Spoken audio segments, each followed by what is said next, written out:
A new chapter opens in East Africa's long, deep relationship with the earth. After decades of artisanal panning, small-scale finds and regional mines in neighboring countries, Kenya has announced one of the largest gold discoveries in its history, a deposit that industry estimates to be worth in the billions. That discovery has implications not only for Kenya's economy and local communities, but for Uganda and the entire East African mineral landscape. This is the story of geology, policy, opportunity, and responsibility. Earlier this month, Shanta Gold, a British mining company operating through a Kenyan subsidiary, confirmed a major deposit at the Isulu Bushengala project in Kakamega County. Initial estimates put the find at roughly 1.27 million ounces of gold, with a headline value reported in the region of $5.2 to $5.3 billion. The proposed project plans speak of an underground mine, processing capacity, power generation, and significant infrastructure investment to support production. For a country that produced only a few hundred kilograms of gold in recent years, this is a seismic shift, one that instantly alters Kenya's place on the regional mining map. Geology and where this fits in East Africa.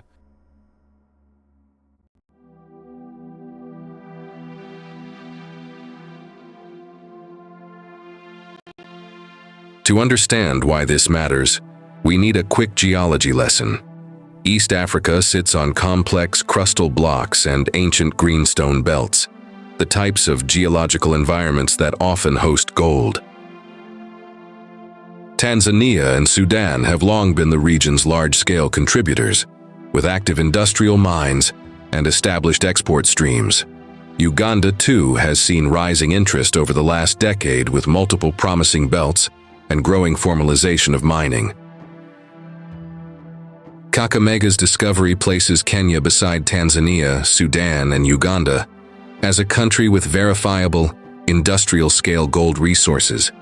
And that changes regional dynamics. Investor attention increases, regional supply chains are rethought, and East African governments have new leverage, if they choose to use it well. The Uganda connection. Uganda and Kenya share not just a border, but geological stories and a workforce.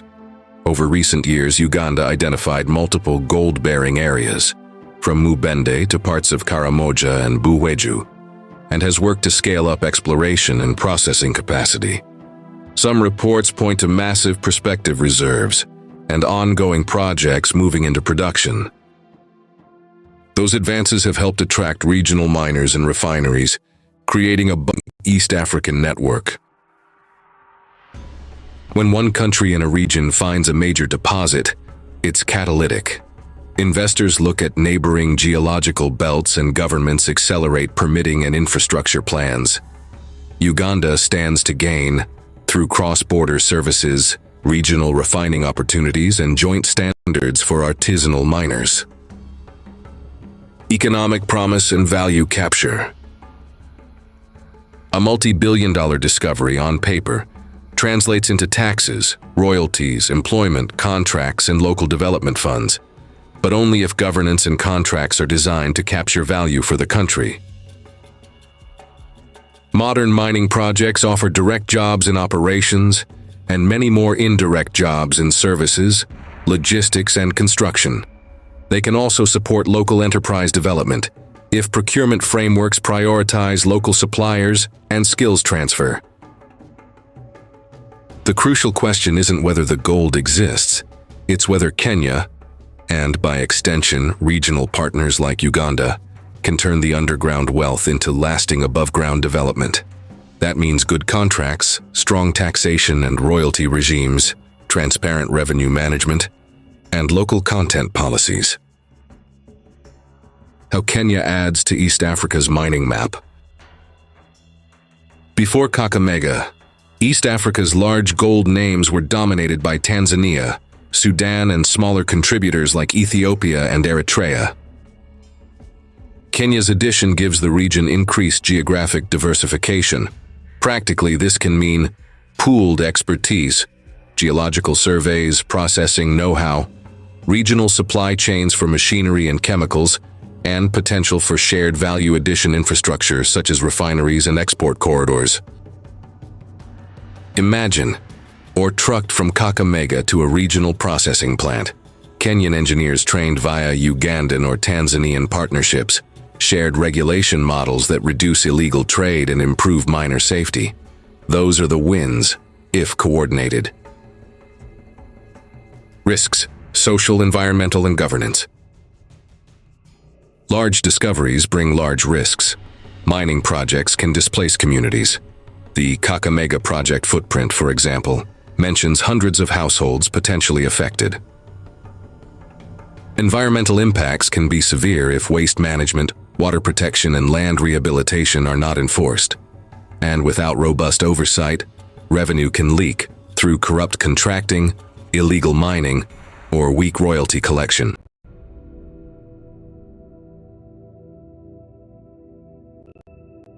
People here have panned rivers for generations. They worry about land and water. They want real jobs, fair compensation, and land that will be safe for their children.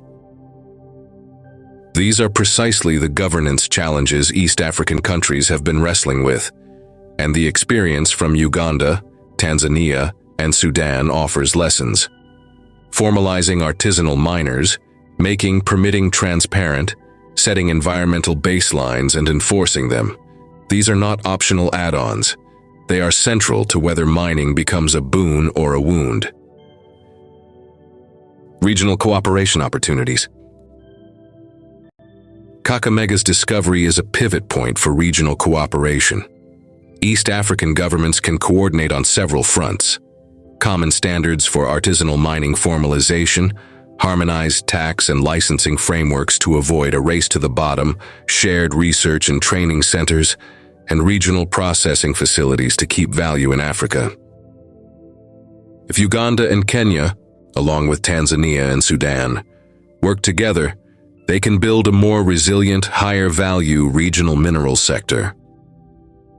We should look at mining as infrastructure for industrialization. If we export raw ounces, gains are limited. If we refine, stamp, and manufacture regionally, we change the economic multiplier. The human dimension: jobs, health, and safety.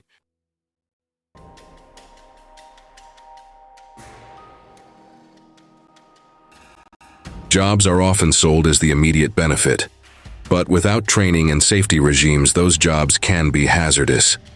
East Africa has seen artisanal mine collapses and pollution incidents. Scaling up should come with health and safety standards, community development agreements, and programs for retraining and alternative livelihoods for those displaced.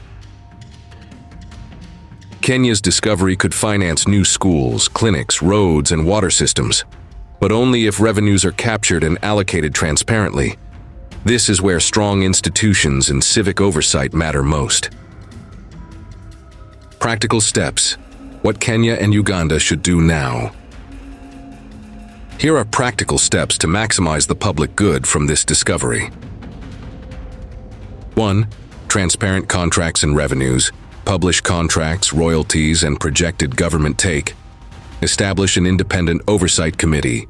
2.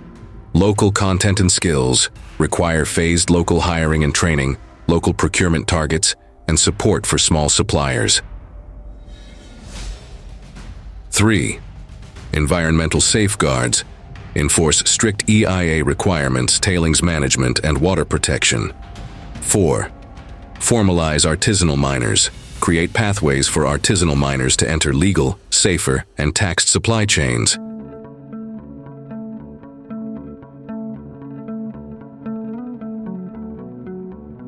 5. Regional partnerships. Explore shared refining and processing facilities with Uganda and Tanzania to keep value in the region. Looking forward, what this means for East Africa. If Kenya can manage this responsibly, Kakamega could anchor a new chapter in East African industrialization, not by exporting raw ounces alone, but by building a cluster of services, processing, and skilled employment that benefits neighboring countries.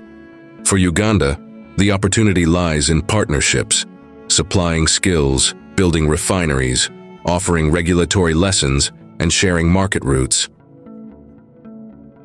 Mining has always been a mirror. It reflects the strength of institutions, the fairness of leadership, and the values of societies. East Africa's minerals, gold among them, can either entrench inequality or fund inclusive development. The choice is political and technical, immediate and long-term. Call to civic and regional action. As excavators and engineers move in, so should watchdogs, community organizers, regulators, and regional partners.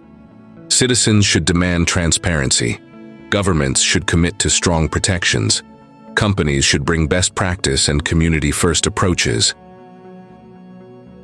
If those pieces come together, a glittering nugget in the earth may become a lasting glow in schools, hospitals, and whole economies, not just a line on a balance sheet.